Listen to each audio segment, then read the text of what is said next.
watching the entire history of medieval Europe. No AI!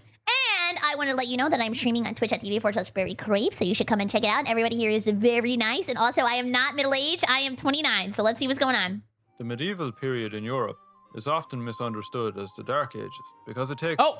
And what happened? That was a pretty bright screen to be the Dark Ages. place after the fall of the sophisticated Roman civilization and before our modern world. Well, the 1,000-year period in the Middle Ages, had a lot of developments. It wasn't all war. Wait, but if you're in the Middle Ages, you don't know that it's the Middle Ages because you don't know that you're in between two things because the thing in front would be in the future. So what would they call it then? Or famine, plague, and rolling around in the mud. It was also a time of rebuilding, learning, invention, and exploration. But to understand the context of the medieval period, we have to take a look at the final years of the Roman Empire and the massive effect it had on what became the early medieval world. When the Roman Empire was at its peak in the 2nd century AD, it dominated the Mediterranean world and beyond. It was centralized. And look, now today you finally got your tick on the board of thinking about the Roman Empire. You're welcome. One professional army, one legal system, and one powerful economy. Rome's power was undisputed, but over time it weakened. The 3rd century saw all of this threatened by civil war, assassinations, and economic decline. If the price of bread is really high, just, I don't know, eat sandwich with lettuce on the outside. What do they call that at In-N-Out? Lettuce style? The empire was put back together. While it wasn't the end of Rome, the empire was changed forever. Power was now moving east, and eventually... I feel like next time you should react to Oversimplified. Oh, here, let me go back. I actually just wanted to answer that question. I have reacted to Oversimplified, but they don't like reacts. They get boinked, so that's why I don't watch Oversimplified anymore. And that's fine. I don't want to say this is a bad thing. I just want to make sure that I get that out there. It is not a bad thing. I'm just saying that because a lot of people say that, and people are allowed to say what they do and what they don't like, so there's nothing wrong with that. It is what it is. Yep, it is what it is. Rome, the empire was changed forever. Power was now moving east, and eventually Christianity was adopted by the Roman leadership, which reshaped Roman society. In the late 4th century, the invasion of the Huns pushed large groups of Germanic refugees to the rivers forming the Roman border. I feel like we should dress like this all the time. Like, you never know, especially in America, like, somebody could just come up and stab you or shoot you anyway. So you might as well, like, have your armor. When it became clear that any deals made between Rome and the Visigoths were breaking down into violence, Rome had no choice but to recruit them as soldiers in exchange for land. When the Emperor Theodosius died, Rome was split in two to make it easier to manage. But the West was not as wealthy as the East. Its leadership was divided, and it faced more pressure. The only thing I want split in two is my left cheek and my right cheek. And definitely not my property and my assets with my ex-wife. You better get out of here. In 410, the army was stretched thin, and the city of Rome was sacked by the Visigoths, the first in 800 years. The city was no longer the capital, but it was a huge shock to everyone. The Huns continued their push, and the migration of Germanic peoples into Roman territory followed. With vital taxes and grain being lost, the Roman army couldn't be maintained anymore. In 451, the Huns were defeated, but power struggles eliminated any hope of restoring the empire in the west. Rome couldn't prevent a second plundering of the city in 455. How? They had Thor. This time by the Vandals.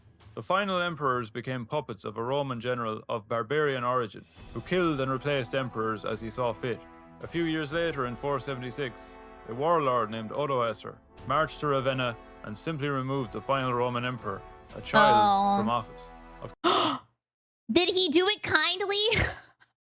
I don't know, I hear a child and I'm hoping he did it humanely and kind. Of course, it wasn't the end of Roman civilization.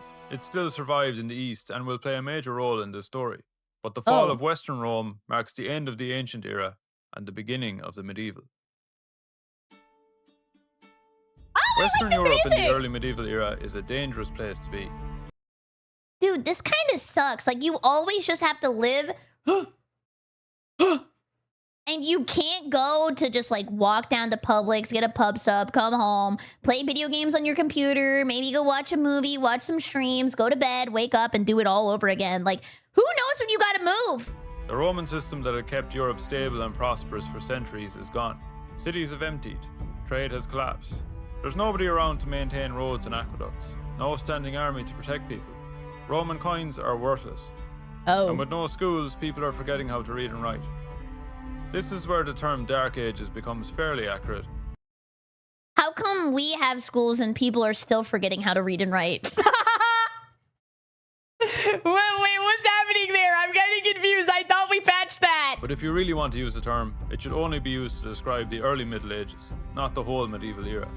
With Roman rule gone, it's free real estate in the western provinces. Former generals and Germanic tribes carve out their own kingdoms, which sow the seeds of modern nations. Parts Game of of Gaul Thrones. were taken over by the Franks, which is where we get the name France. Their version of Oh, really? So before they were Frank fries? Latin becomes the Old French language. The Goths take Iberia and Italy. In Britain, the Romans have packed up and left, so the Utes, Angles and Saxons move in from across the North Sea. All of these new kingdoms are locally organized and independent, but with no Roman law, they need something to hold them together. A code, What, love? belief system. Religion? Divine right. As Roman power faded in Western Europe, there was only one institution left to bridge the gap to the Roman world, the Church. While other groups like Hey, everybody. Come with me in prayer. Moment of silence. That means no talking. Nobody talk. Thank you. the Vandals followed Arian Christianity, the Frankish king Clovis chose Roman Catholicism, which linked him directly to the authority of Rome. This was a good move. By partnering with the Church, Germanic kings learn how to rule like Romans, and more importantly, gain divine legitimacy. A blessing from the Pope means that a king's power is seen as a gift from God. It also gives them more power through knowledge. The Latin language is kept alive in the Church through the study of Roman text and administration. This is another dumb question, but do people speak Latin still? I know we had Latin whenever I was in high school, and you could take Latin as your language, and then what people did that for was that way so they could take the SATs and then like have an easier time. But I took Spanish, and then I realized I didn't know how to roll my R's, and I also sound really, really, really bad when I speak Spanish. So it was pretty much for nothing. And so Latin becomes ingrained in education and religious service. But keep in mind that all of these Roman systems are still going strong in the East.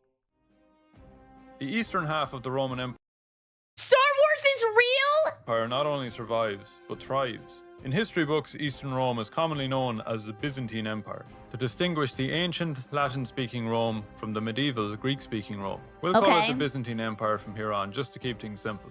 In the 6th century, Byzantium's greatest emperor... Okay, this is going to sound also really weird, but isn't it crazy that when you learn English, you like unlock a lot of the world? But back then, there were probably so many people speaking so many different languages that you had no idea what was happening 90% of the time. But if you go anywhere, there's a chance that somebody could speak English. Justinian tries to reunify the former Roman territories in the west. In a destructive campaign, the Byzantine general Belisarius reconquers territory in North Africa, Spain, and Italy, including the Eternal City itself, Rome. But there's little cause for celebration because a volcanic eruption blocks out the sun, bringing crop failure and famine, and then a terrible plague. What? They had environmental debuffs? Holy crap, that is bad RNG. Spreads across the Mediterranean, killing millions. Under these conditions, these territories in the west are hard to manage, but the core of the Eastern Roman Empire remains strong. That's what I thought was going to happen with Yellowstone. Over in Syria, the Byzantines are locked in an endless war with the Sassanid Persian Empire. By this point, however, they are exhausted in every way. While these great empires wear each other down, the Arabs are uniting under a new religion, Islam. Bursting out of Arabia, the Muslims crushed the Byzantines and Persians in battles across Syria, Palestine, and Egypt. The Persians, exhausted from their war with the Byzantines, are conquered by the Muslim forces. But the Byzantines hold out. What is this? Who has dragons? Fighting off 2 Arab sieges of Constantinople. Oh, this is the Greek fire. Oh my god, it's kind of scary. Using the medieval equivalent of a flamethrower, the worst has passed. Or has it? In 711... Was he crying? Oh my god, we wake up just as ever. And the Umayyad Caliphate conquers the kingdom of the Visigoths, but they fail to take the Christian stronghold of Asturias in the north. The Umayyads continue their push into central France to raid the land. Was that 7-Eleven you said? Using the medieval equivalent of a flamethrower. Where? The worst has passed. Or has it? In 711, You all just said that. Why did you all say 7-Eleven? Oh, that was the year. the Umayyad Caliphate conquers the kingdom of the Visigoths, but they failed to take the Christian stronghold of Asturias in the north. The Umayyads continue their push into central France to raid the land, but they are defeated in 732 at the Battle of Tours-Poitiers, a battle that very well may have stopped Islam spreading throughout the rest of Europe. The victorious Frankish leader, Charles the Hammer Martel. Is he called the Hammer for a specific reason? Or was it his weapon of choice? Because either way, that's pretty hardcore. becomes the founder of the most influential dynasty of the early Middle Ages. The Carols? The Carolingian success depends on two things: the church and conquest. The Franks were already seen as ideal Christians by the Pope, but their position gets even better. With the Byzantines distracted by the war in the east and Lombards threatening papal territory in Rome, Charles Martel's son Pepin takes control of the city. He then donates the territory to the Pope, the first step towards the establishment of the Papal States. This makes Pepin very popular. But soon a new Carolingian ruler will become even more popular, Pepin's son Charlemagne. How do you get fans? Like, are they making, like, social media posts? How do you get people to rally behind you? What do? Offer, like, puppies and kitties to everybody who likes you? Word of mouth. Just be the goat, you yap in public?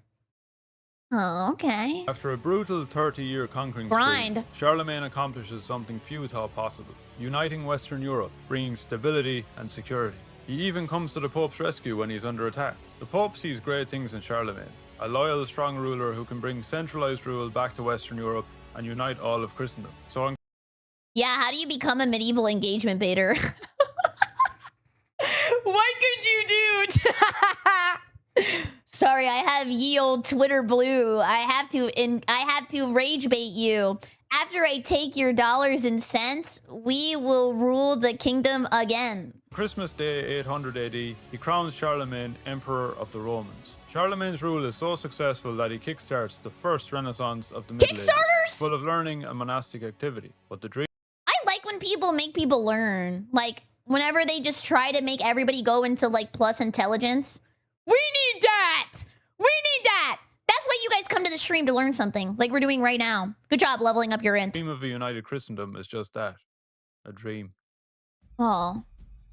Uh-oh. Charlemagne dies in 814, leading to civil war between his descendants. The Treaty of Verdun splits the empire, and what remains will eventually become France and Germany. The division of the Carolingian Empire comes at a bad time. The Magyars attack from the east. Muslim Saracens raid the southern coasts, capturing thousands of slaves. And in the north, seafaring pirates from Scandinavia begin raiding the coasts and sailing up the rivers of Western kingdoms. I'm gonna say it. Why can't we all just get along? Why can't we just make one big global Minecraft server?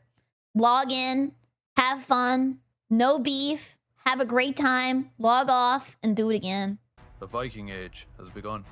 The Norse-speaking pagans are expert navigators, traders, and shipbuilders who raid anywhere their ships can reach. But raids turn to full-scale conquest and settlement in the mid-9th century, and they form new states across Europe. Vikings sack Paris twice. Eventually, the Franks make a deal with a faction of Vikings. They'll get their own territory in northern France as long as they convert to Christianity, protect French coasts, and become very French themselves.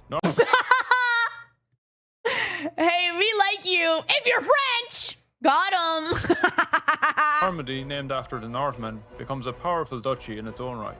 Maybe they also had to play Expedition 33 and then, like, you know, give it a couple of awards and say it was great and then talk about it was their favorite game ever. I actually did like Expedition 33. I'm not even kidding. It was so good. It becomes a pattern across the West, where kings now depend on smaller local leaders to defend their realm. Which brings us to...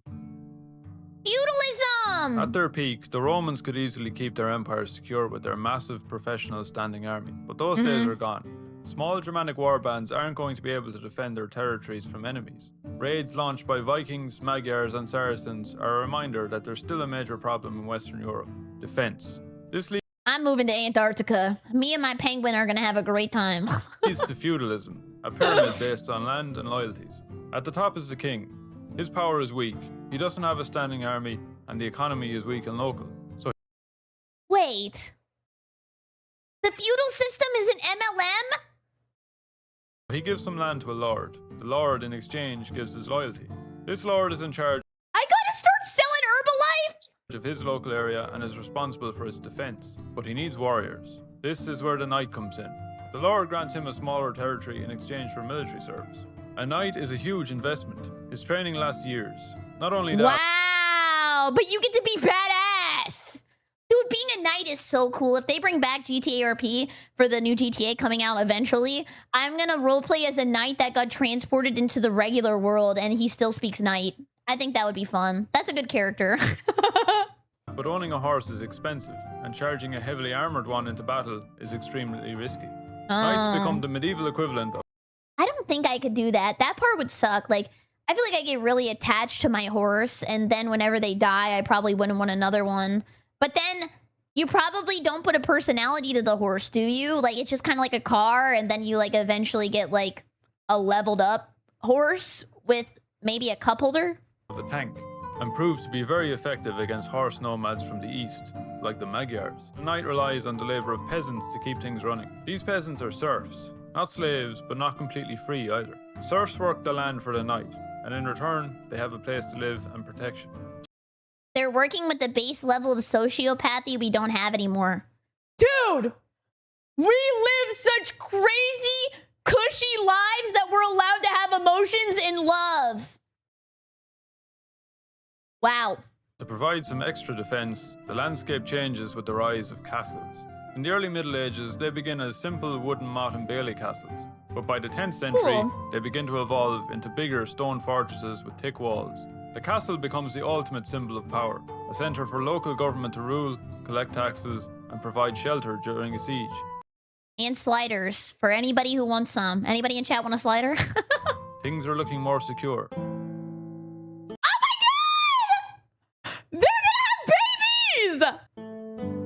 As we exit the early Middle Ages and head into the High Middle Ages, states become more stable and settled. Under the rule of the Umayyads, the Iberian Peninsula experiences a golden age of architecture and learning. Oh, I love that stuff. I love when they do the paintings, the architecture that doesn't look like the inside of a modern McDonald's, when they do like the clothes that are extravagant and cool. In the rest of Europe, Christendom becomes a unifying force. The Anglo-Saxon kingdoms have united to form Angleland, England. Thank you for the rewrite on that one. Yeah, I don't think that was gonna work. That's a little too freaky. In Germany and other parts of Central Europe, Charlemagne's legacy is kept alive in the Holy Roman Empire. The attacks from pagan peoples have also calmed down, as Vikings and Magyars settle and convert to Christianity. Over in Eastern Europe, the Piast dynasty rules over a united Christian Poland. While further east, the North Slavic realm known as the Kievan Rus becomes a massive center of Orthodox Christianity, with a new alphabet borrowed from the Bulgarians.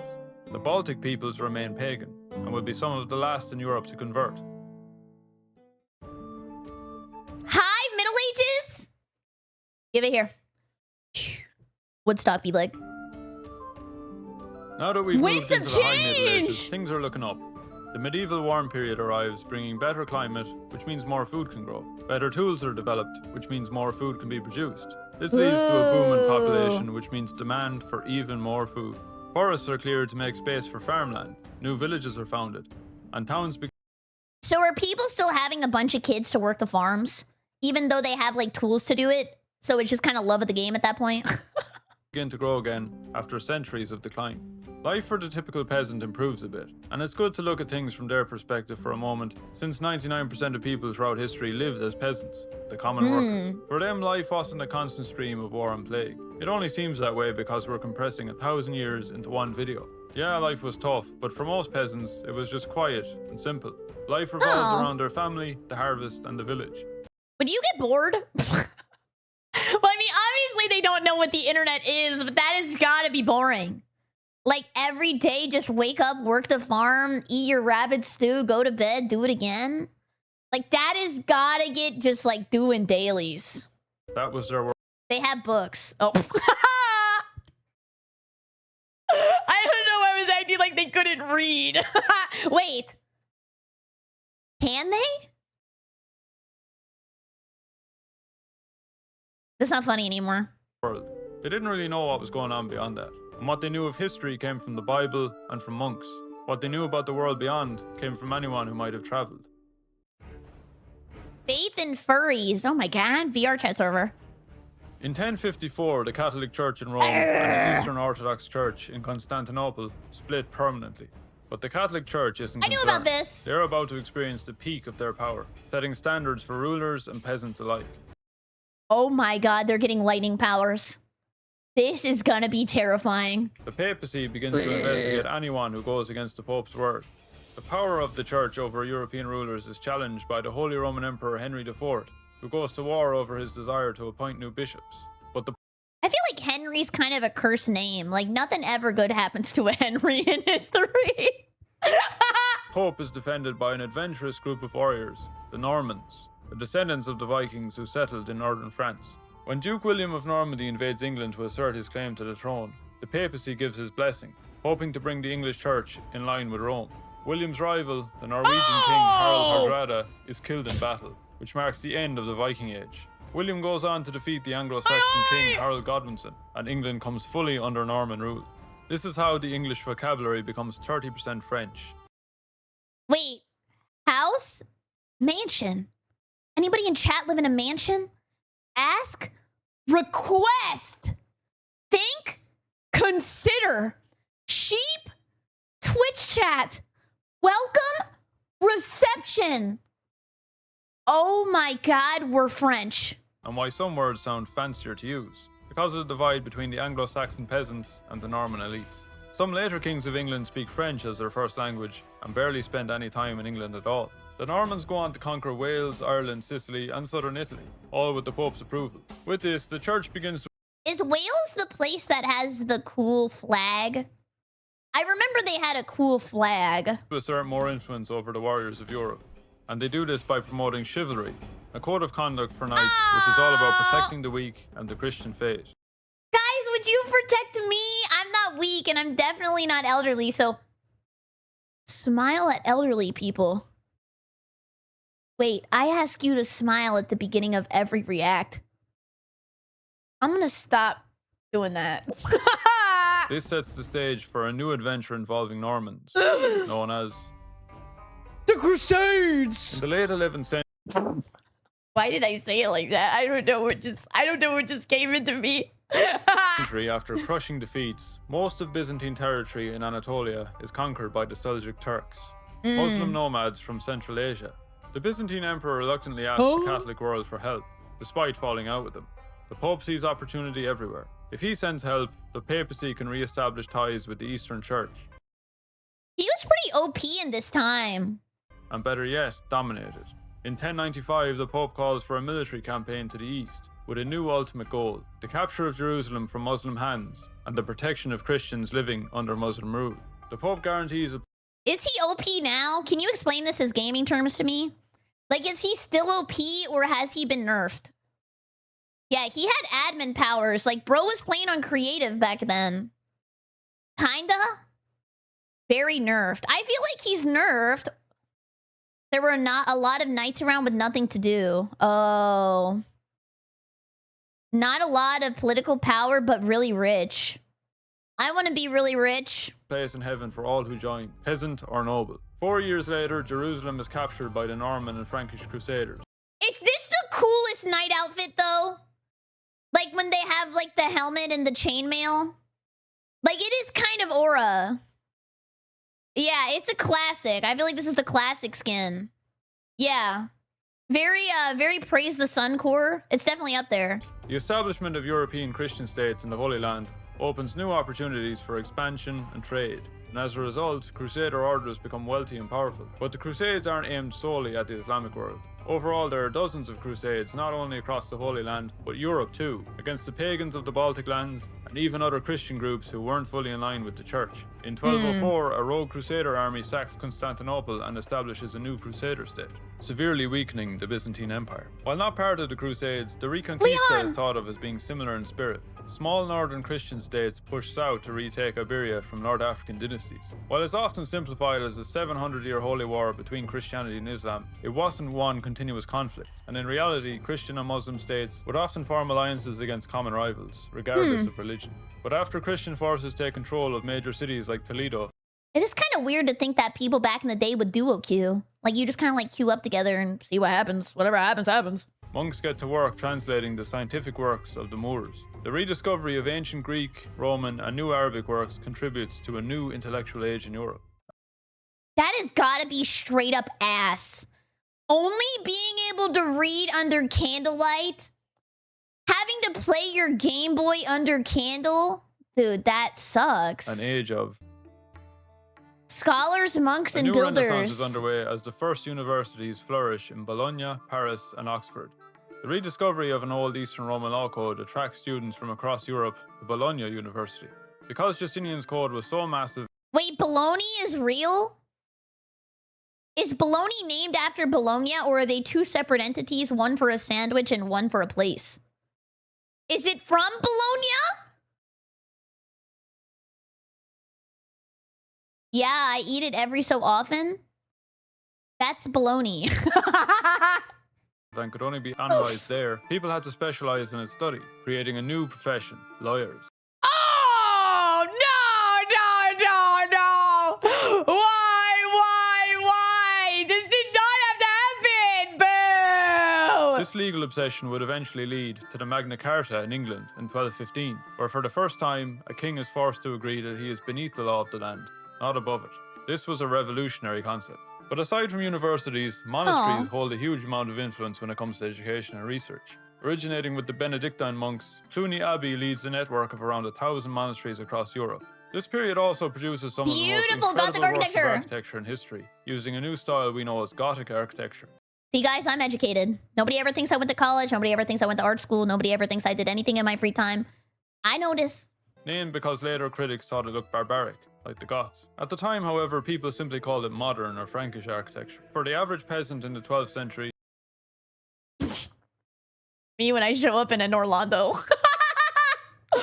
These buildings are proof that God lives within them and inspires people to spend centuries on their construction. While Western Europe is building upwards towards the heavens, Eastern Europe is about to get flattened.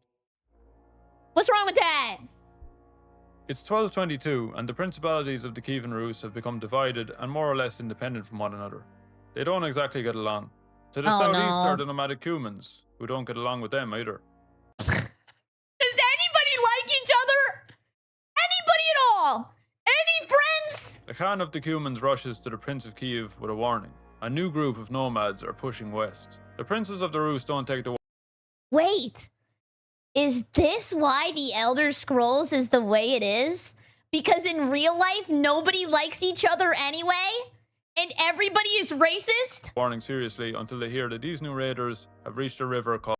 So it's historically accurate. That is actually true.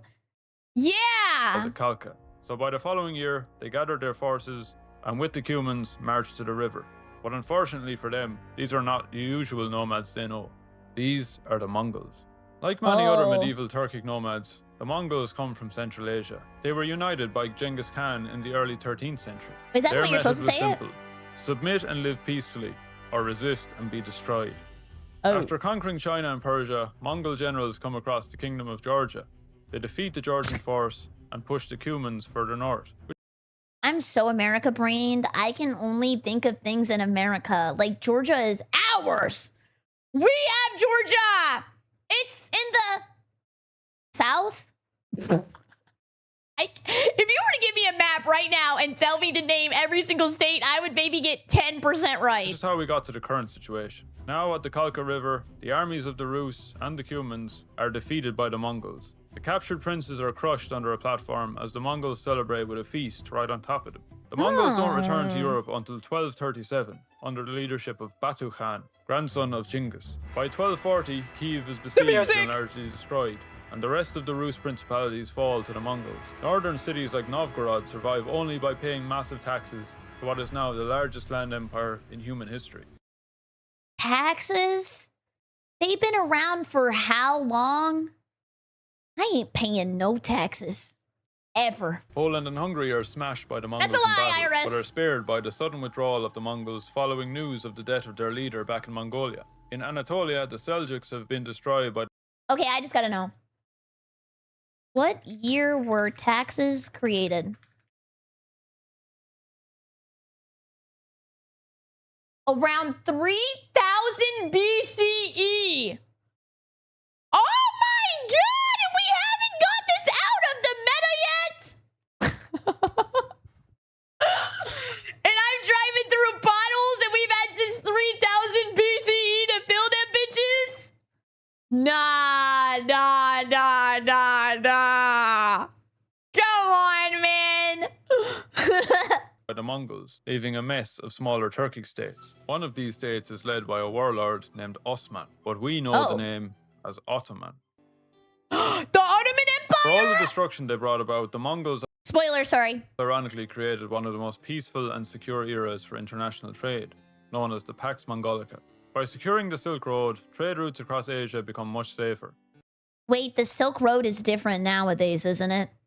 New inventions flow into Europe from Mongol-ruled China, like gunpowder, the compass, and printing.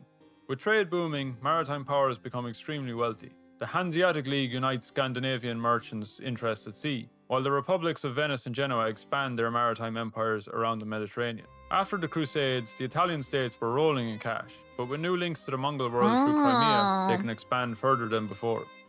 Okay, but if you're rolling in cash, doesn't that make you more of a target? And then, like we were talking about, people were bored and they didn't have anything to do other than, like, making kids and farming. So now they're going to attack you and try to take your money because at least that's more fun than making kids and doing nothing. They move goods like silk, spices, and grain across the continent, creating new classes of merchants and bankers. One of the most famous merchants of this period... Marco Polo! He's real? I thought he was the guy from the pool game! period is a Venetian Marco Polo, whose journey to the Mongol court becomes one of the most famous stories in world history. To avoid... Oh my god. I don't know. Every time this happens, I love his shirts. Marco Polo is real. Johnny Walker, I think, is real. Who were the other alcohol people? There is, Paula Deen. Wait, no, not Paula Deen.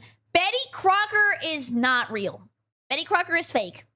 Jim Beam is real. Captain Morgan is real. Jack Daniels, I think he's real.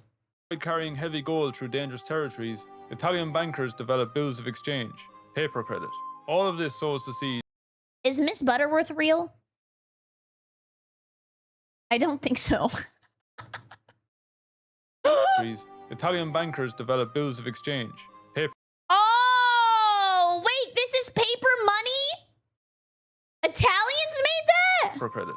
All of this sows the seeds of a new economic model that is no longer reliant on land and peasant labor. Everyone should... Oh, before it was like bartering and stuff. Like, oh, if you give me that, I'll give you my toenails. And then you can trade my toenails. And then maybe you can go and get like a sheep. And then whenever you're done trading my toenails, then you can go and get something else too. Coins, paper money. Oh, wait, there was coins. Wait, we got rid of the penny in the US, right? Enjoy this while they can, because things are about to take a dark turn. What? As No, I'm almost 30. Is it late Middle Ages when things start going really bad?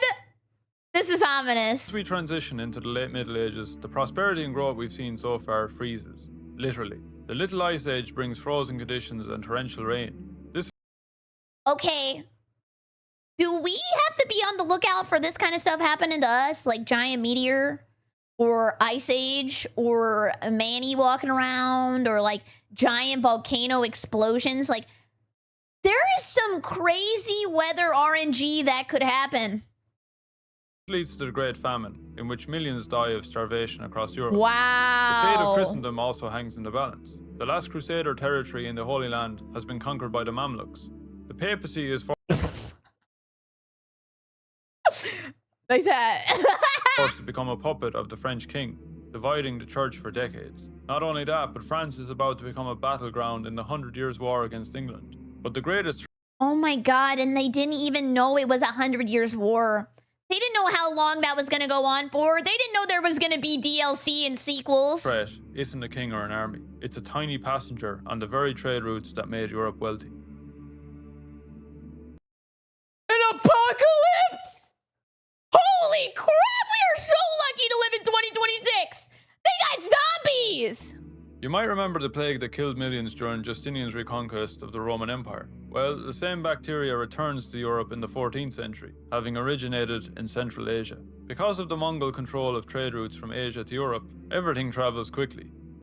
Oh, wait, so if this is like the plague, then this is their like Scopholophus, the one that you get at Taco Bell and you poop yourself? Gold, ideas, and disease. When Genoese ships leave the Crimean port of Kaffa, they bring flea-infested rats, carrying the plague to the rest of Europe. The Black Death sweeps through Europe's crowded, unsanitary cities. Between 1/3 and a half of the population of Europe and Asia is wiped out in just a few years. How do you save yourself from this? Like, is there any counterplay? Can you parry it all? Can you go and live by yourself, like out in the middle of nowhere?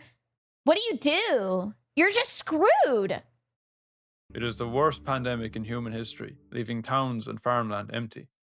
However, this horrifying pandemic has a strange side effect. With fewer people left to work Stay away from people.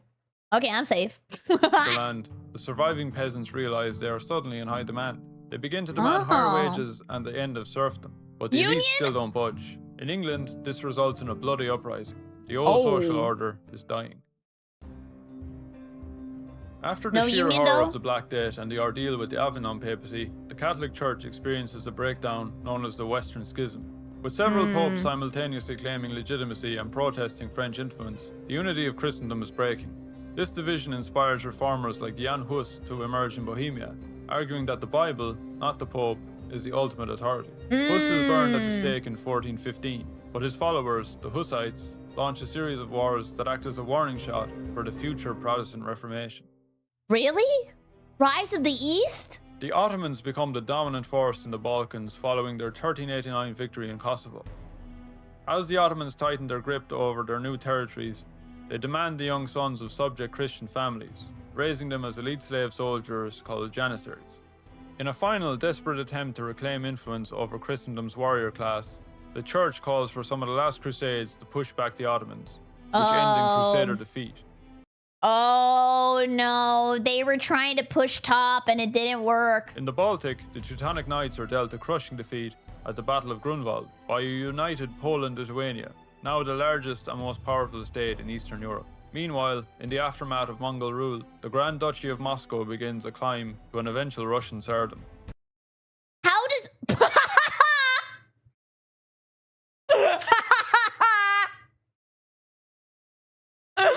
This is how it feels when I log on to Twitter every day, by the way. The Black Death has already weakened the feudal system, but the 100 Years' War effectively kills it, along with the idea of the chivalric knight. The rise of the longbow allows commoners to eliminate armored nobles from a distance, while over time gunpowder renders... Damn! I just woke up on this holy day! Knight's armor and castle walls useless. The idea of fighting for a local lord begins to I know her. Not personally, but I know her. get old as Joan of Arc inspires French peasants to fight for France as a nation. The king no longer wants to rely on local lords and mercenaries, so he seeks to centralize his power, including the military. The solution is a permanent standing army paid using state taxes, the first in Western Europe since the ancient Roman army. The dream of taking Constantinople had been on the mind of Islamic armies for centuries, and Sultan Mehmed II was determined to fulfill it.